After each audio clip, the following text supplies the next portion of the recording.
بسم الله الرحمن الرحيم ياسين والقرآن الحكيم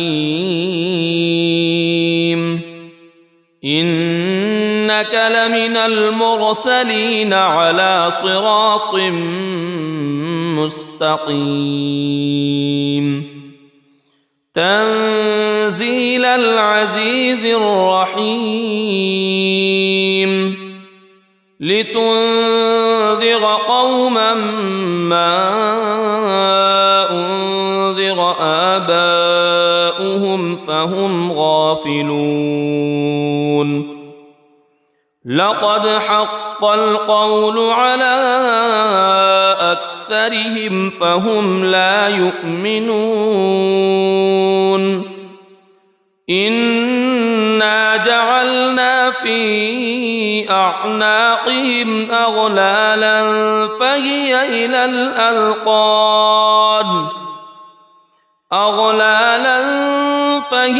إلى الأذقان فهم مقمحون وجعلنا من بين أيديهم سدا ومن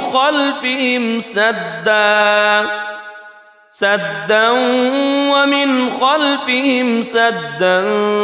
فأغشيناهم فهم لا يبصرون وسواء عليهم أأنذرتهم أم لم تنذرهم لا يؤمنون إنما تنذر من اتبع الذكر وخشي الرحمن بالغيب فبشره بمغفرة وأجر كريم إنا نحن نحيي الموتى ونكتب ما قدموا وآثارهم وكل شيء أحصيناه في إمام مبين واضرب لهم مثلا أصحاب القرية إذ جاءها المرسلون إذ أرسلنا إليهم اثنين فكذبوهما فعززنا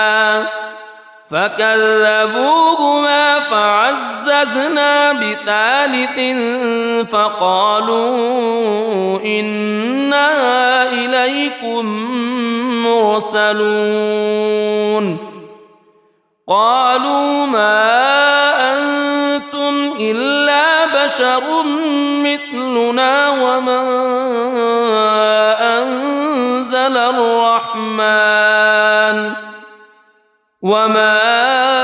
أنزل الرحمن من شيء إن أنتم إلا تكذبون قالوا ربنا يعلم إنا إليكم لمرسلون وما علينا إلا البلاغ المبين قالوا إنا تطيرنا بكم لئن لم تنتهوا لنرجمنكم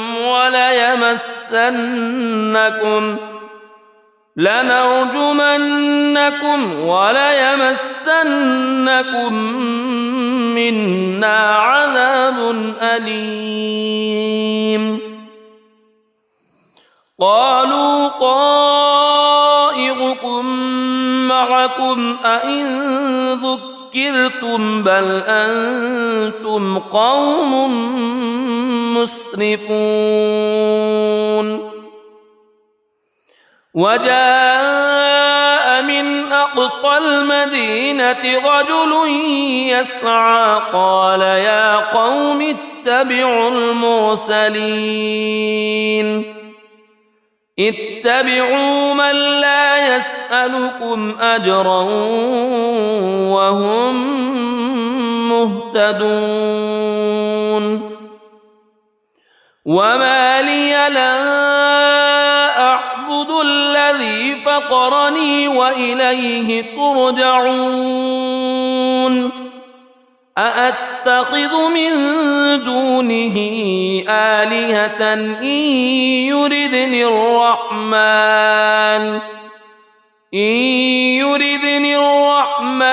بضر لا تغن عني شفاعتهم شيئا ولا ينقذون إني إذا لفي ضلال مبين إني آمنت بربكم فاسمعون قيل ادخل الجنة قال يا ليت قومي يعلمون بما غفر لي ربي وجعلني من المكرمين وما أنزلنا على قومه من بعده من جند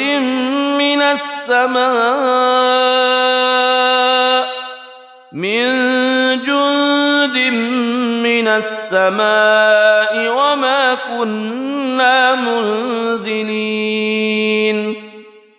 إن كانت إلا صيحة واحدة فإذا هم خامدون يا حسرة على العباد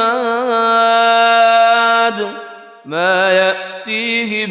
من رسول إلا كانوا به يستهزئون ألم يروا كم أهلكنا قبلهم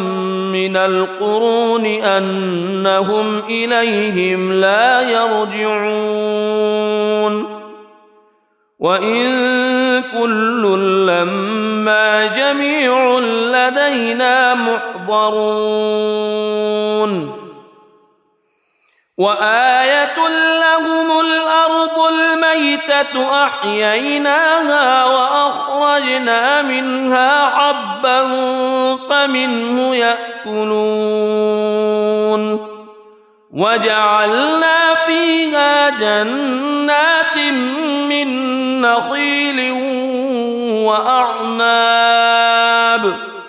من نخيل وأعناب وفجرنا فيها من العيون ليأكلوا من ثمره وما عملته أيديهم أفلا يشكرون سبحان الذي خلق الأزواج كلها مما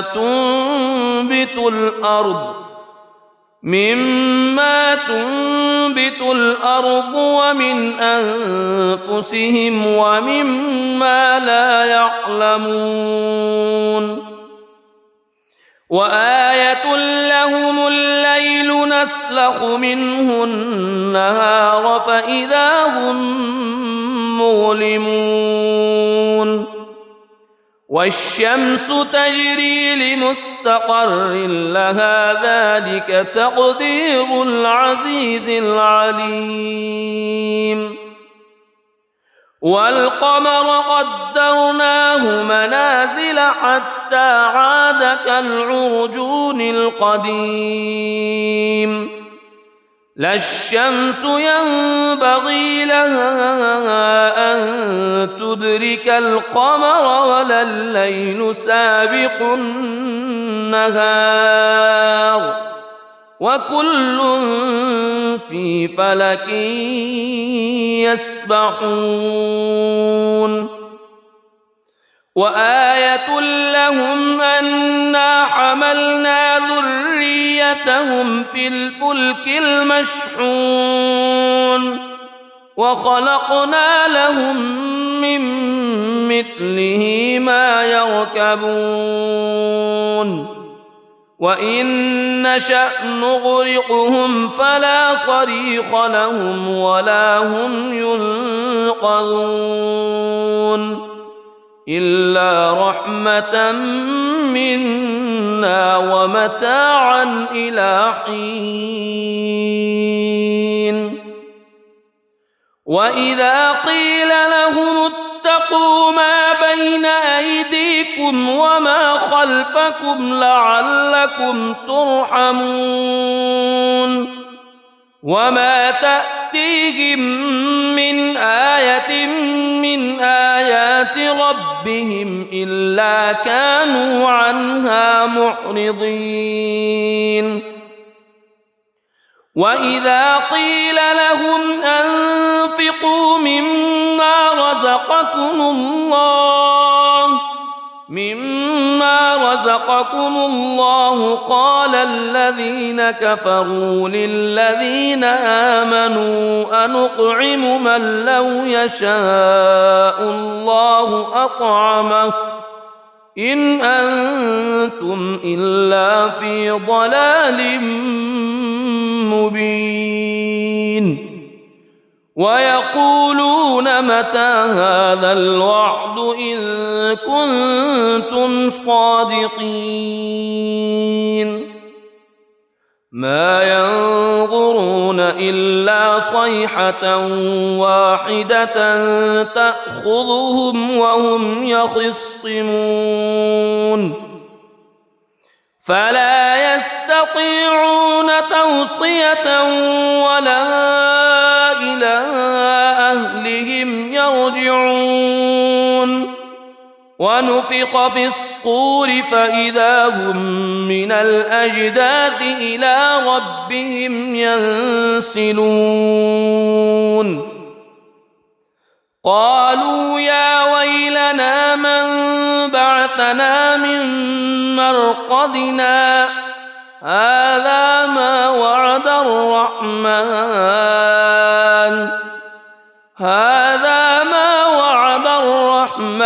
وصدق المرسلون إن كانت إلا صيحة واحدة فإذا هم جميع لدينا محضرون فاليوم لا تظلم نفس شيئا ولا تجزون إلا ما كنتم تعملون إن أصحاب الجنة اليوم في شغل فاكهون هم وأزواجهم في ظلال على الأرائك متكئون لهم فيها فاكهة ولهم ما يدعون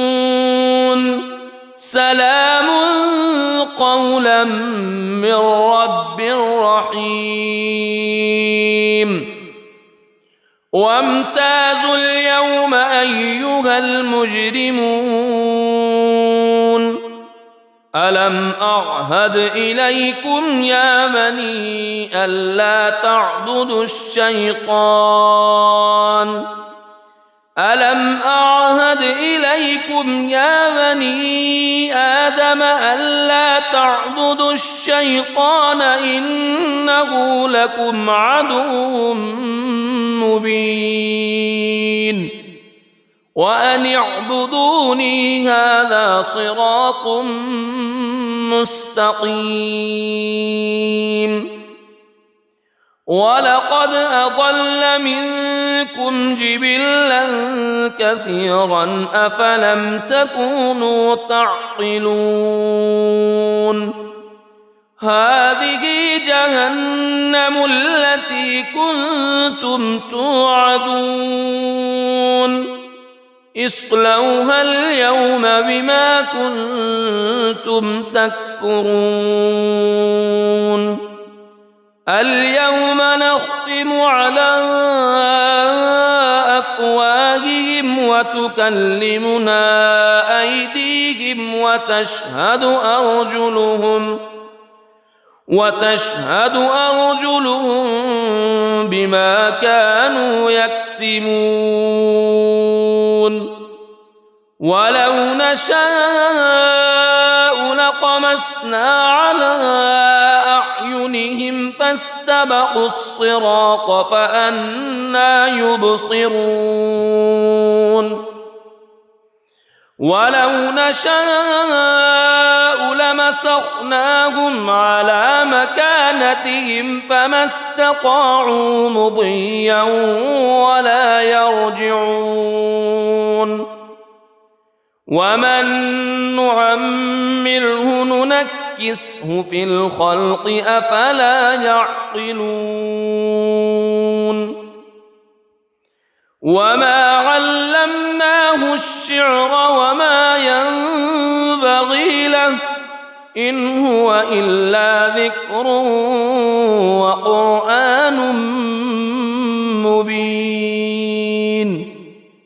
لينذر من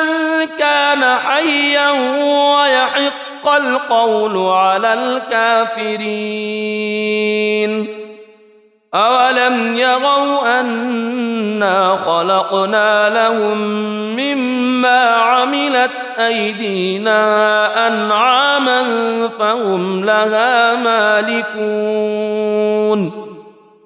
وذللناها لهم فمنها ركوبهم ومنها يأكلون ولهم فيها منافع ومشارب أفلا يشكرون واتخذوا من دون الله آلهة لعلهم ينصرون لا يستطيعون نصرهم وهم لهم جند محضرون فلا يحزنك قولهم إنا نعلم ما يسرون وما يعلنون أولم ير الإنسان أنا خلقناه من نطفة فإذا هو خصيم مبين وضرب لنا مثلا ونسي خلقه قال من يحيي العظام وهي رميم قل يحييها الذي أنشأها أول مرة وهو بكل خلق عليم الذي جعل لكم من الشجر الأخضر نارا فإذا أنتم منه توقدون أوليس الذي خلق السماوات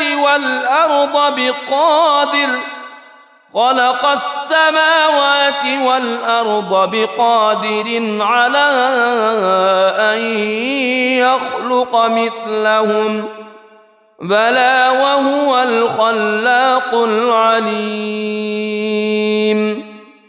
إنما أمره إذا أراد شيئا أن يقول له كن فيكون فسبحان الذي بيده ملكوت كل شيء وإليه ترجعون بسم الله الرحمن الرحيم الرحمن علم القرآن خلق الإنسان علمه البيان الشمس والقمر بحسبان والنجم والشجر يسجدان والسماء رفعها ووضع الميزان ألا تطغوا في الميزان وأقيموا الوزن بالقسط ولا تخسروا الميزان والأرض وضعها للأنام فيها فاكهة والنخل ذات الأكمام والحب ذو العصف والريحان فبأي آلاء ربكما تكذبان خلق الإنسان من صلصال كالفخار وخلق الجان من مارج من نار فبأي آلاء ربكما تكذبان رب المشرقين ورب المغربين فبأي آلاء ربكما تكذبان مرج البحرين يلتقيان بينهما برزخ لا يبغيان فبأي آلاء ربكما تكذبان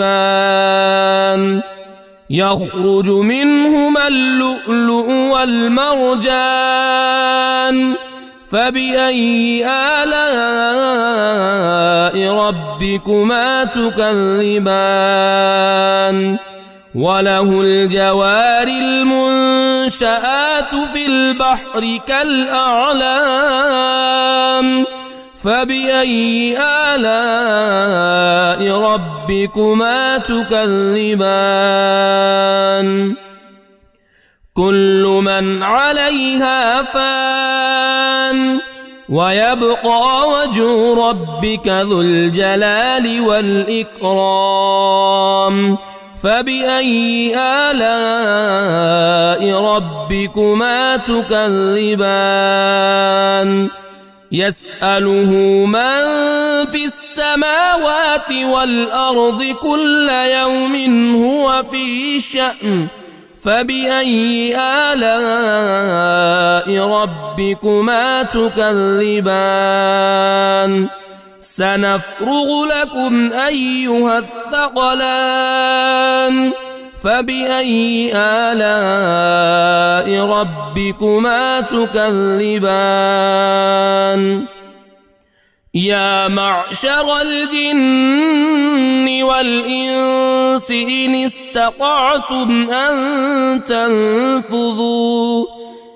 استطعتم أن تنفذوا من أقطار السماوات والأرض فانفذوا لا تنفذون إلا بسلطان فبأي آلاء ربكما تكذبان يرسل عليكما شواظ من نار ونحاس فلا تنتصران فبأي آلاء ربكما تكذبان فإذا انشقت السماء فكانت وردة كالدهان فبأي آلاء ربكما تكذبان فيومئذ لا يسأل عن ذنبه إنس ولا جان فبأي آلاء ربكما تكذبان يعرف المجرمون بسيماهم فيؤخذ بالنواصي والأقدام فبأي آلاء ربكما تكذبان هذه جهنم التي يكذب بها المجرمون يطوفون بينها وبين حميم آن فبأي آلاء ربكما تكذبان ولمن خاف مقام ربه جنتان فبأي آلاء ربكما تكذبان ذواتا أفنان فبأي آلاء ربكما تكذبان فيهما عينان تجريان فبأي آلاء ربكما تكذبان فيهما من كل فاكهة زوجان فبأي آلاء ربكما تكذبان متكئين على فرش بطائنها من استبرق وجنى الجنتين دان فبأي آلاء ربكما تكذبان فيهن قاصرات الطرف لم يطمثهن إنس قبلهم ولا جان فبأي آلاء ربكما تكذبان كأنهن الياقوت والمرجان فبأي آلاء ربكما تكذبان هل جزاء الإحسان إلا الإحسان فبأي آلاء ربكما تكذبان ومن دونهما جنتان فبأي آلاء ربكما تكذبان مدهامتان فبأي آلاء ربكما تكذبان فيهما عينان نضاختان فبأي آلاء ربكما تكذبان فيهما فاكهة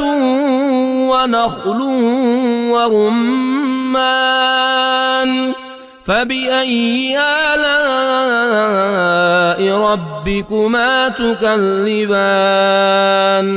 فيهن خيرات حسان فبأي آلاء ربكما تكذبان حور مقصورات في الخيام فبأي آلاء ربكما تكذبان لم يطمثهن إنس قبلهم ولا جان فبأي آلاء ربكما تكذبان متكئين على رفرف خضر وعبقري حسان فبأي آلاء ربكما تكذبان تبارك اسم ربك ذي الجلال والإكرام بسم الله الرحمن الرحيم ياسين والقرآن الحكيم إنك لمن المرسلين على صراط مستقيم تنزيل العزيز الرحيم لتنذر قوما ما أنذر آباؤهم فهم غافلون لقد حق القول على أكثرهم فهم لا يؤمنون إنا جعلنا في أعناقهم أغلالا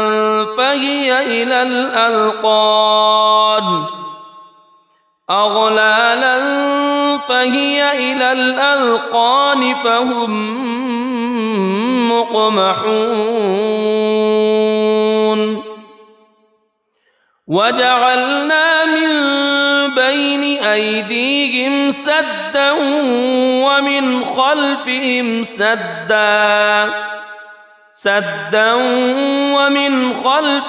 سدا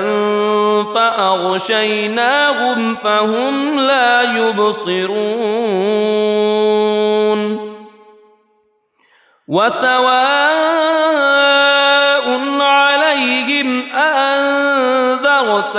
أم لم تنذرهم لا يؤمنون إنما تنذر من اتبع الذكر وخشي الرحمن بالغيب فبشره بمغفرة وأجر كريم إنا نحن نحيي الموتى ونكتب ما قدموا وآثارهم وكل شيء أحصيناه في إمام مبين واضرب لهم مثلا أصحاب القرية إذ جاءها المرسلون إذ أرسلنا إليهم اثنين فكذبوهما فعززنا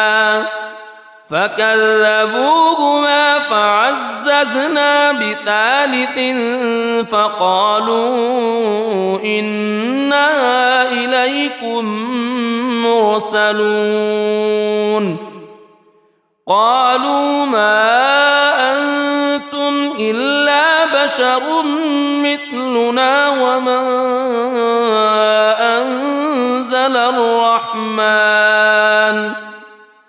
وما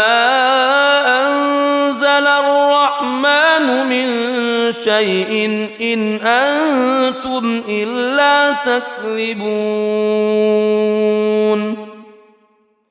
قالوا ربنا يعلم إنا إليكم لمرسلون وما علينا إلا البلاغ المبين قالوا إنا تطيرنا بكم لئن لم تنتهوا لنرجمنكم وليمسنكم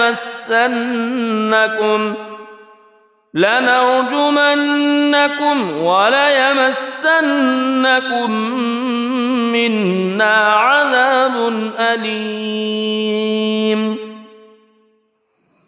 قالوا طائركم معكم أئن ذكرتم بل أنتم قوم مسرفون وجاء من أقصى المدينة رجل يسعى قال يا قوم اتبعوا المرسلين اتبعوا من لا يسألكم أجرا وهم مهتدون وما لي لا أعبد الذي فطرني وإليه ترجعون أأتخذ من دونه آلهة إن يردني الرحمن بضر لا تغن عني شفاعتهم شيئا ولا ينقذون إني إذا لفي ضلال مبين إني آمنت بربكم فاسمعون قيل ادخل الجنة قال يا ليت قومي يعلمون بما غفر لي ربي وجعلني من المكرمين وما أنزلنا على قومه من بعده من جند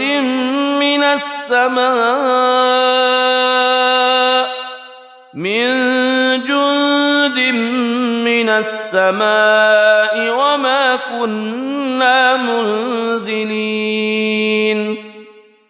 إن كانت إلا صيحة واحدة فإذا هم خامدون يا حسرة على العباد ما يأتيهم من رسول إلا كانوا به يستهزئون ألم يروا كم أهلكنا قبلهم من القرون أنهم إليهم لا يرجعون وإن كل لما جميع لدينا محضرون وآية لهم الأرض الميتة أحييناها وأخرجنا منها حبا فمنه يأكلون وجعلنا فيها جنات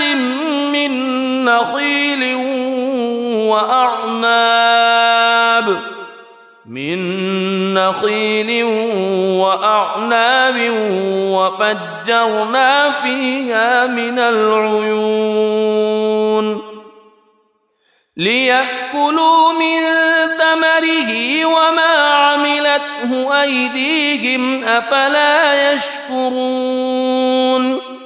سبحان الذي خلق الأزواج كلها مما تنبت الأرض ومن أنفسهم ومما لا يعلمون وآية لهم الليل نسلخ منه النهار فإذا هم مظلمون والشمس تجري لمستقر لها ذلك تقدير العزيز العليم والقمر قدرناه منازل حتى عاد كالعرجون القديم لا الشمس ينبغي لها أن تدرك القمر ولا الليل سابق النهار وكل في فلك يسبحون وآية لهم أنا حملنا ذريتهم في الفلك المشحون وخلقنا لهم من مثله ما يركبون وإن نشأ نغرقهم فلا صريخ لهم ولا هم ينقذون إلا رحمة منا ومتاعا إلى حين وإذا قيل لهم اتقوا ما بين أيديكم وما خلفكم لعلكم ترحمون وما تأتيهم من آية من آيات ربهم إلا كانوا عنها معرضين وإذا قيل لهم أنفقوا مما رزقكم الله قال الذين كفروا للذين آمنوا أنطعم من لو يشاء الله أطعمه إن أنتم إلا في ضلال مبين ويقولون متى هذا الوعد إن كنتم صادقين ما ينظرون إلا صيحة واحدة تأخذهم وهم يخصمون فلا يستطيعون توصية ولا إلى أهلهم يرجعون ونفخ في الصور فإذا هم من الأجداث إلى ربهم ينسلون قالوا يا ويلنا من بعثنا من مرقدنا هذا ما وعد الرحمن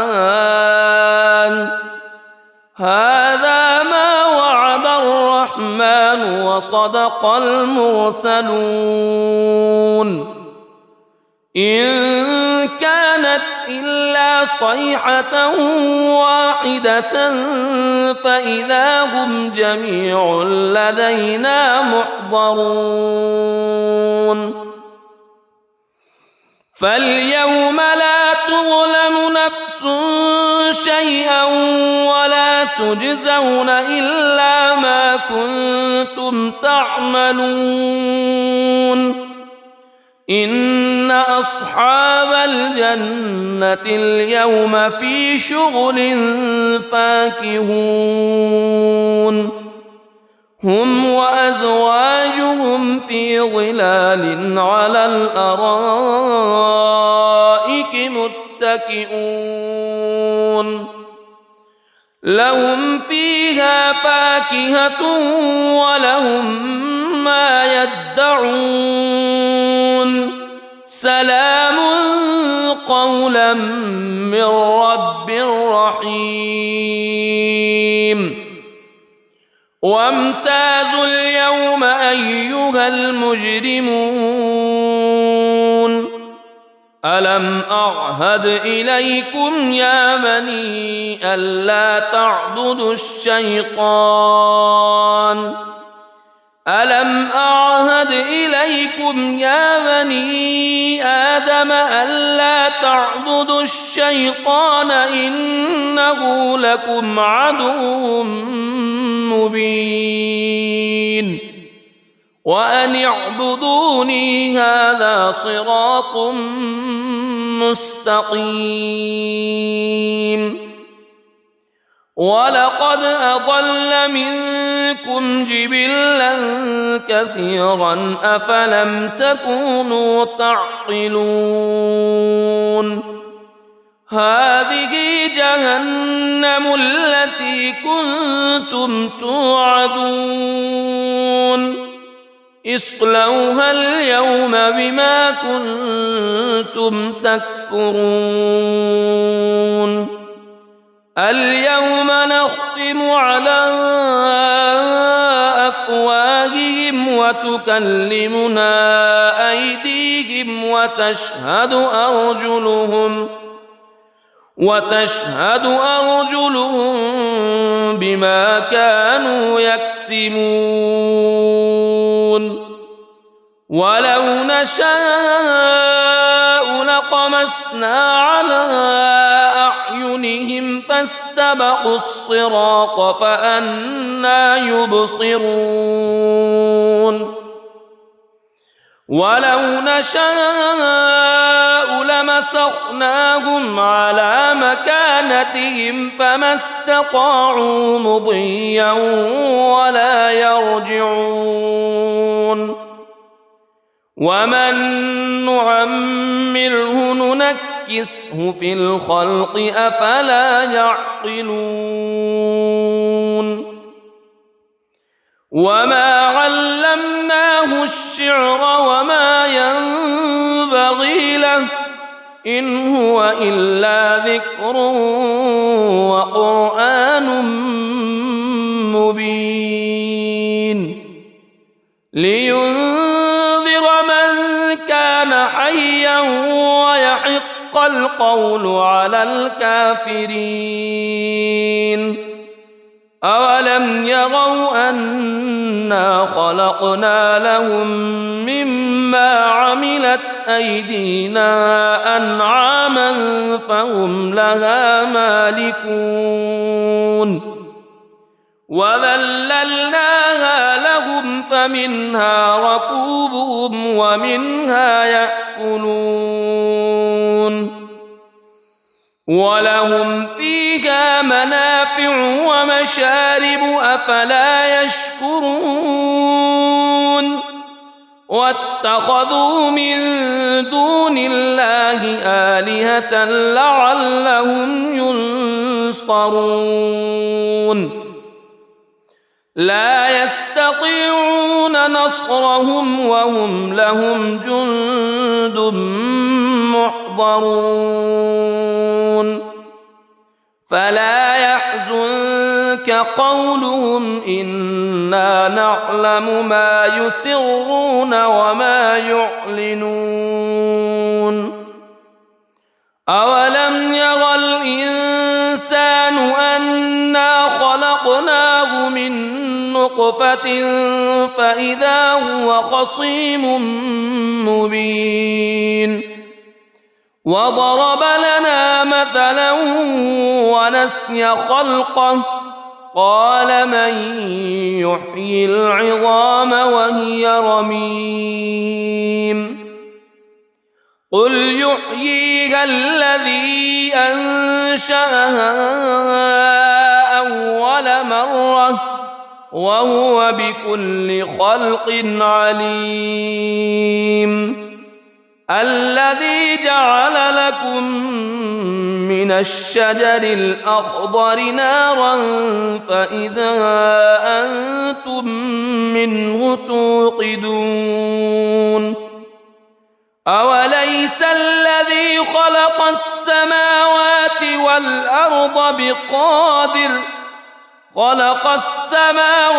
والأرض بقادر على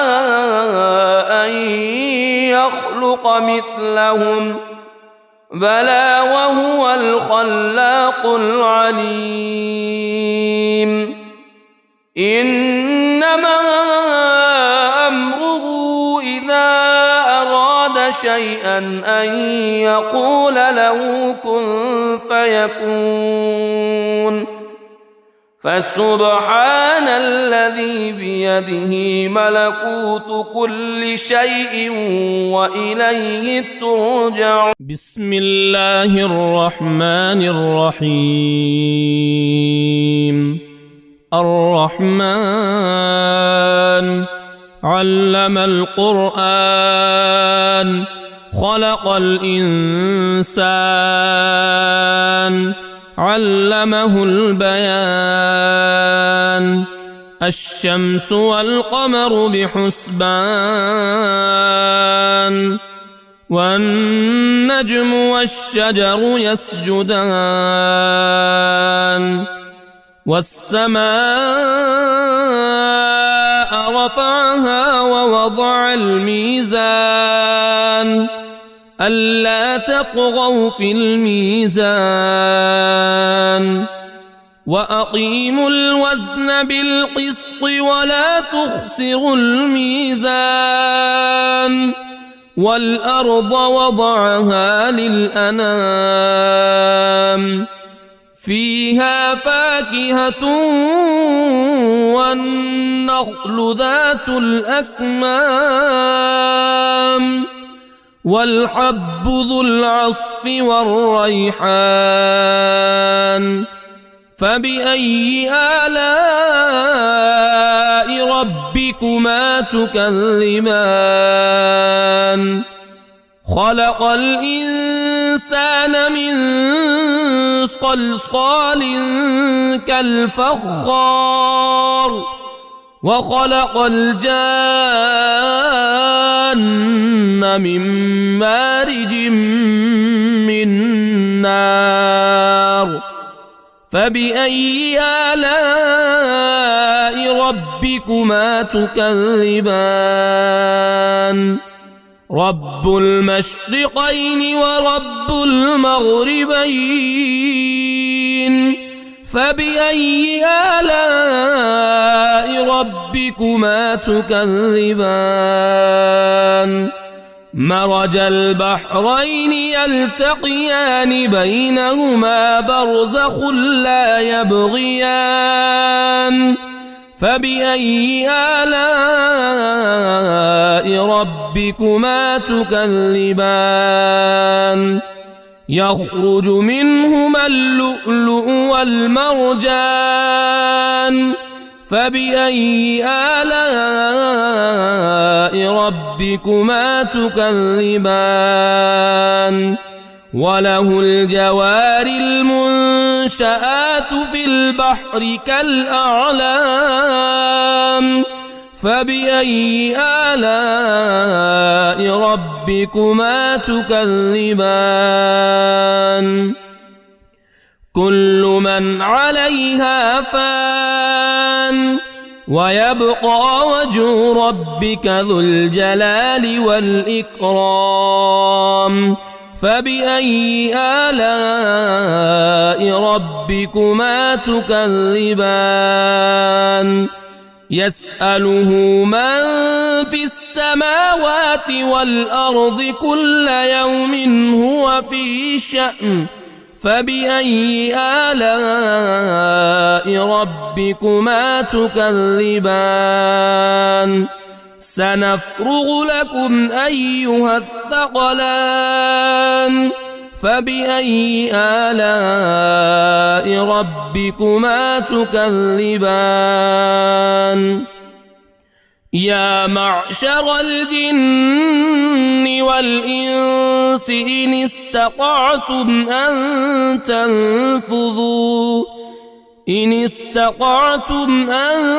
تنفذوا من أقطار السماوات والأرض فانفذوا لا تنفذون إلا بسلطان. فبأي آلاء ربكما تكذبان؟ يرسل عليكما شواظ من نار ونحاس فلا تنتصران. فبأي آلاء ربكما تكذبان؟ فإذا انشقت السماء فكانت وردة كالدهان فبأي آلاء ربكما تكذبان فيومئذ لا يسأل عن ذنبه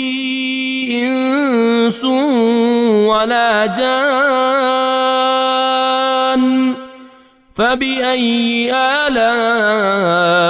ربكما تكذبان يعرف المجرمون بسيماهم فيؤخذ بالنواصي والأقدام فبأي آلاء ربكما تكذبان هذه جهنم التي يكذب بها المجرمون يطوفون بينها وبين حميم آن فبأي آلاء ربكما تكذبان ولمن خاف مقام ربه جنتان فبأي آلاء ربكما تكذبان ذواتا أفنان فبأي آلاء ربكما تكذبان فيهما عينان تجريان فبأي آلاء ربكما تكذبان فيهما من كل فاكهة زوجان فبأي آلاء ربكما تكذبان متكئين على فرش بطائنها من استبرق وجنى الجنتين دان فبأي آلاء ربكما تكذبان فيهن قاصرات الطرف لم يطمثهن إنس قبلهم ولا جان فبأي آلاء ربكما تكذبان كأنهن الياقوت والمرجان فبأي آلاء ربكما تكذبان هل جزاء الإحسان إلا الإحسان فبأي آلاء ربكما تكذبان ومن دونهما جنتان فبأي آلاء ربكما تكذبان مدهامتان فبأي آلاء ربكما تكذبان فيهما عينان نضاختان فبأي آلاء ربكما تكذبان فيهما فاكهة ونخل ورمان فبأي آلاء ربكما تكذبان فيهن خيرات حسان فبأي آلاء ربكما تكذبان حور مقصورات في الخيام فبأي آلاء ربكما تكذبان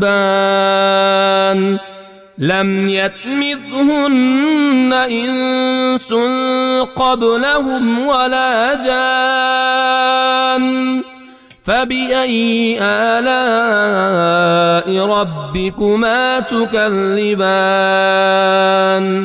متكئين على رفرف خضر وعبقري حسان فبأي آلاء ربكما تكذبان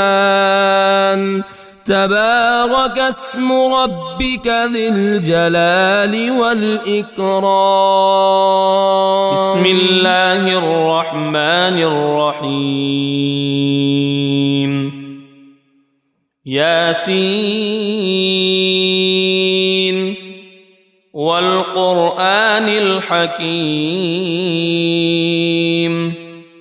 إنك لمن المرسلين على صراط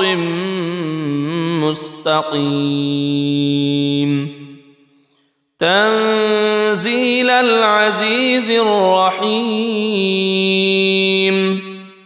لتنذر قوما ما أنذر آباؤهم فهم غافلون لقد حق القول على أكثرهم فهم لا يؤمنون إنا جعلنا في أعناقهم أغلالا فهي إلى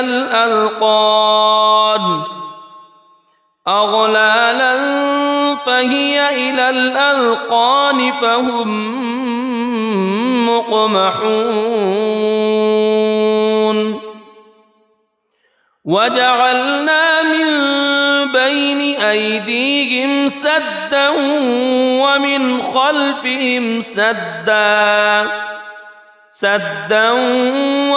خلفهم سدا فأغشيناهم فهم لا يبصرون وسواء عليهم أأنذرتهم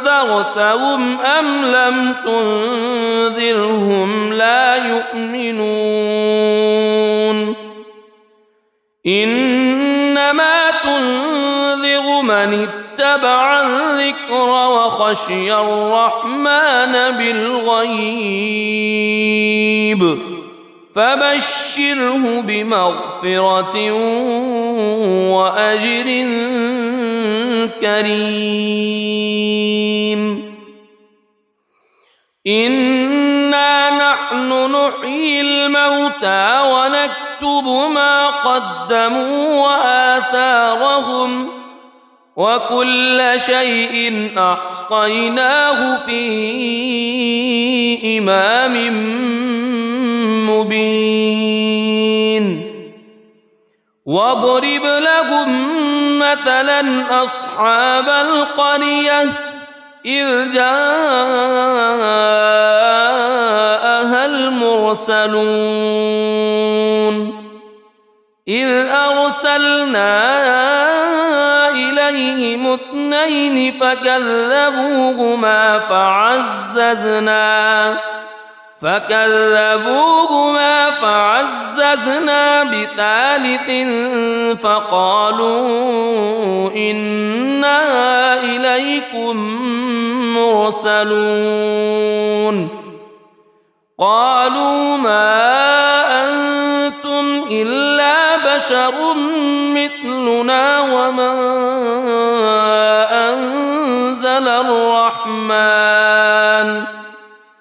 وما أنزل الرحمن من شيء إن أنتم إلا تكذبون قالوا ربنا يعلم إنا إليكم لمرسلون وما علينا إلا البلاغ المبين قالوا إنا تطيرنا بكم لئن لم تنتهوا لنرجمنكم وليمسنكم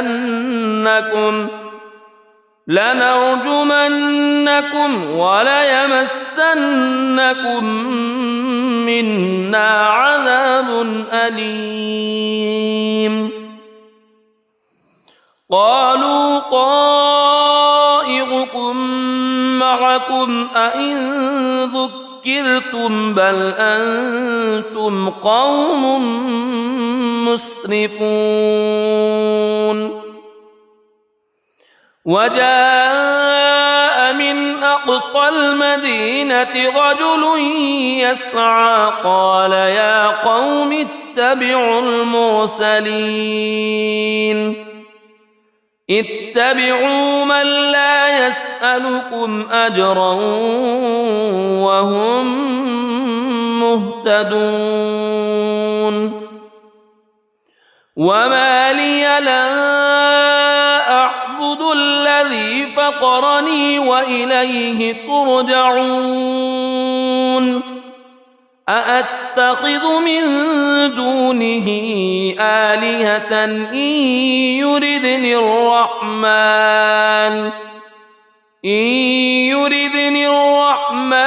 بضر لا تغن عني شفاعتهم شيئا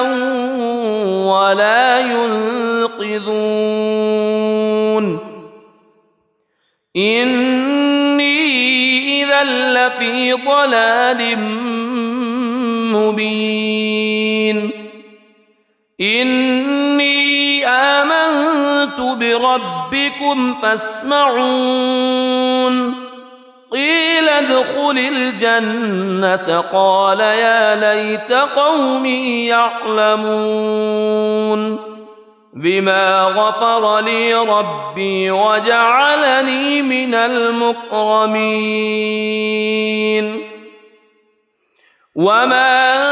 أنزلنا على قومه من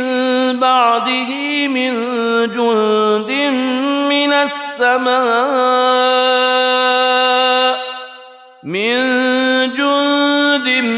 من السماء وما كنا منزلين إن كانت إلا صيحة واحدة فإذا هم خامدون يا حسرة على العباد ما يأتيهم من رسول إلا كانوا به يستهزئون ألم يروا كم أهلكنا قبلهم من القرون أنهم إليهم لا يرجعون وإن كل لما جميع لدينا محضرون وآية لهم الأرض الميتة أحييناها وأخرجنا منها حبا فمنه يأكلون وجعلنا فيها جنات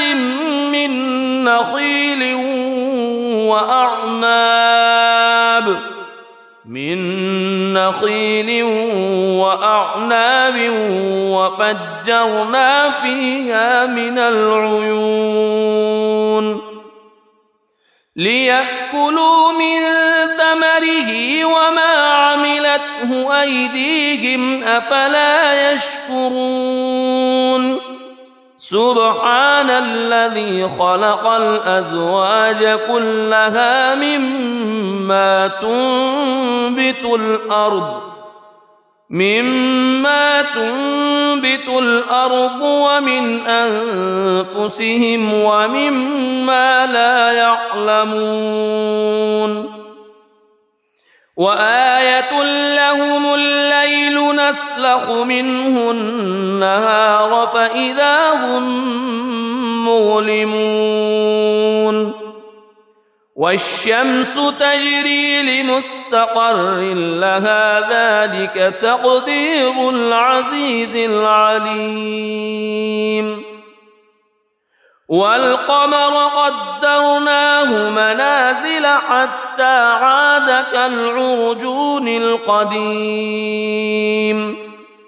لا الشمس ينبغي لها أن تدرك القمر ولا الليل سابق النهار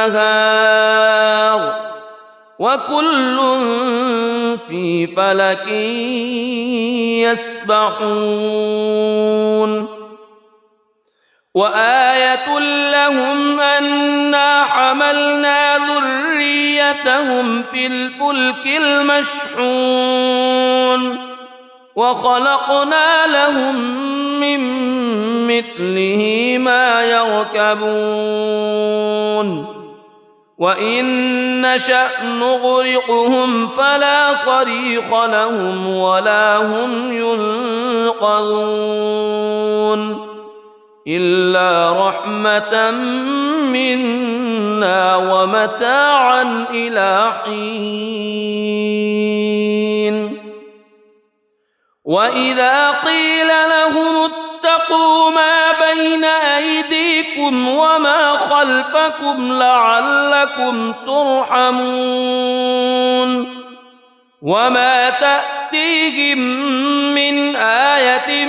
من آيات ربهم إلا كانوا عنها معرضين وإذا قيل لهم أنفقوا مما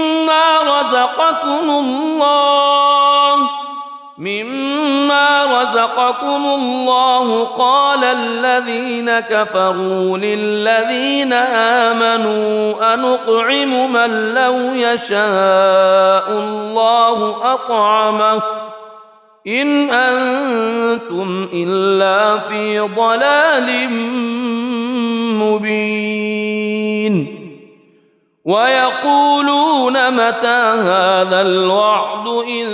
كنتم صادقين ما ينظرون إلا صيحة واحدة تأخذهم وهم يخصمون فلا يستطيعون توصية ولا إلى أهلهم يرجعون ونفخ في الصور فإذا هم من الأجداث إلى ربهم ينسلون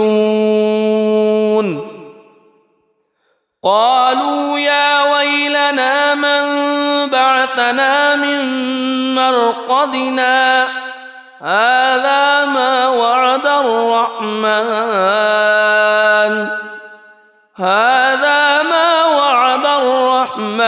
وصدق المرسلون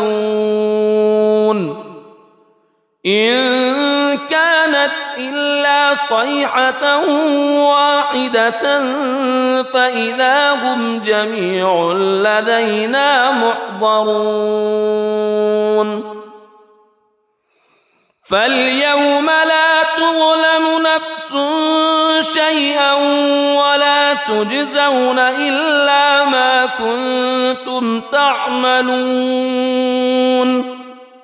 إن أصحاب الجنة اليوم في شغل فاكهون هم وأزواجهم في ظلال على الأرائك متكئون لهم فيها فاكهة ولهم ما يدعون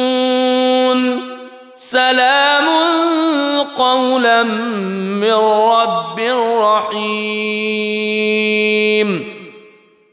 وامتازوا اليوم أيها المجرمون ألم أعهد إليكم يا بني ألا تعبدوا الشيطان ألم أعهد إليكم يا بني آدم ألا تعبدوا الشيطان إنه لكم عدو مبين وأن اعبدوني هذا صراط مستقيم ولقد أضل منكم جبلا كثيرا أفلم تكونوا تعقلون هذه جهنم التي كنتم توعدون اصلوها اليوم بما كنتم تكفرون اليوم نختم على أفواههم وتكلمنا أيديهم وتشهد أرجلهم بما كانوا يكسبون ولو نشاء لطمسنا على أعينهم فاستبقوا الصراط فأنى يبصرون ولو نشاء لمسخناهم على مكانتهم فما استطاعوا مضيا ولا يرجعون ومن نعمره ننكسه في الخلق أفلا يعقلون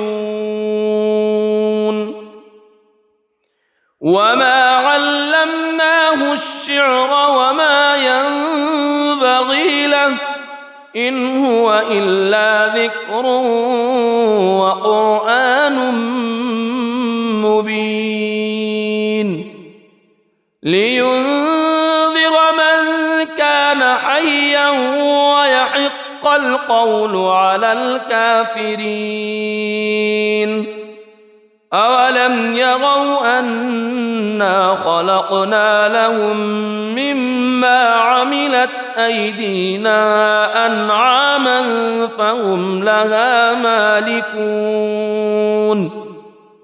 وذللناها لهم فمنها ركوبهم ومنها يأكلون ولهم فيها منافع ومشارب أفلا يشكرون واتخذوا من دون الله آلهة لعلهم ينصرون لا يستطيعون نصرهم وهم لهم جند محضرون فلا يحزنك قولهم إنا نعلم ما يسرون وما يعلنون أولم ير الإنسان أنا خلقناه من نطفة فإذا هو خصيم مبين وضرب لنا مثلا ونسي خلقه قال من يحيي العظام وهي رميم قل يحييها الذي أنشأها أول مرة وهو بكل خلق عليم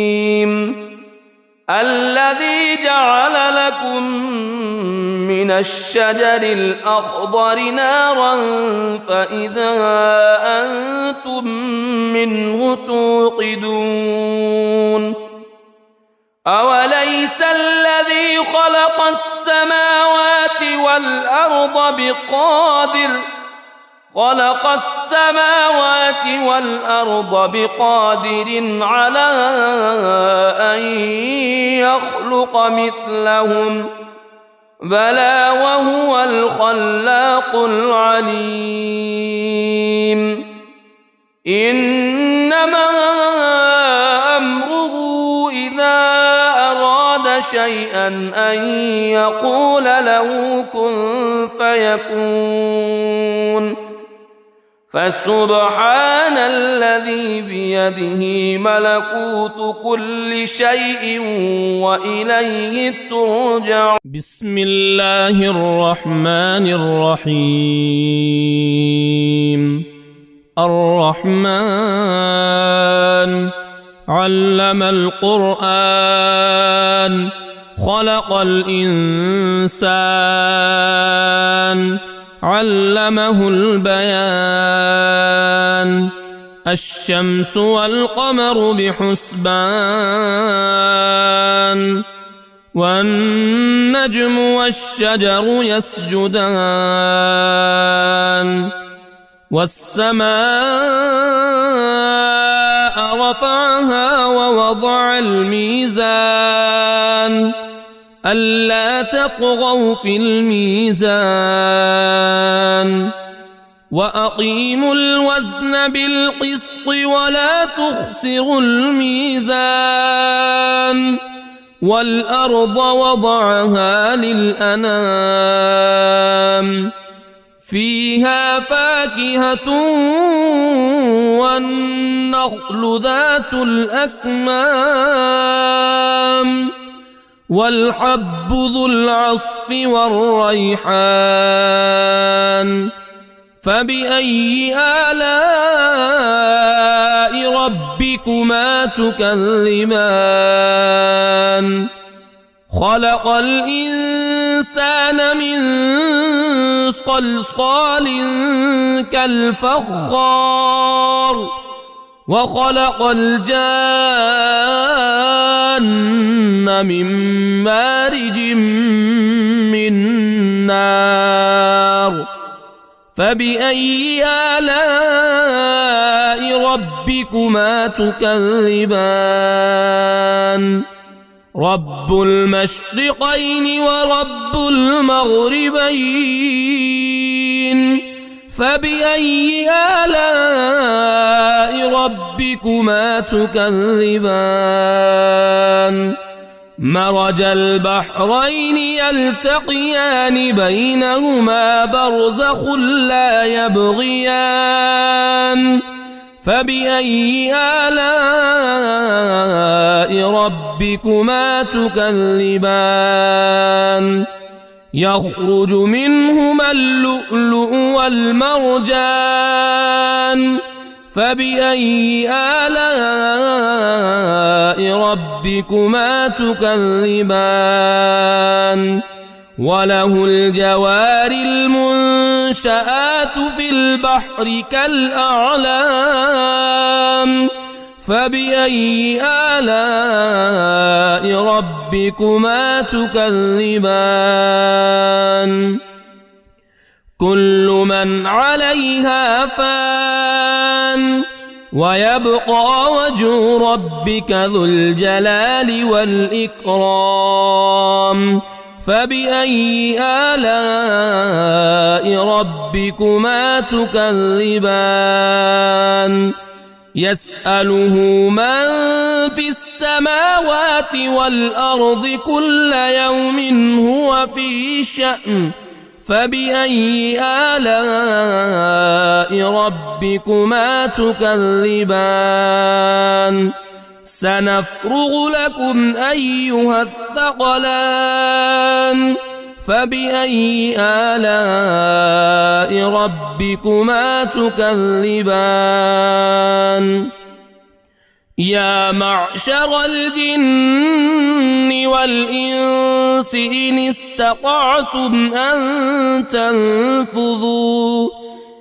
استطعتم أن تنفذوا من أقطار السماوات والأرض فانفذوا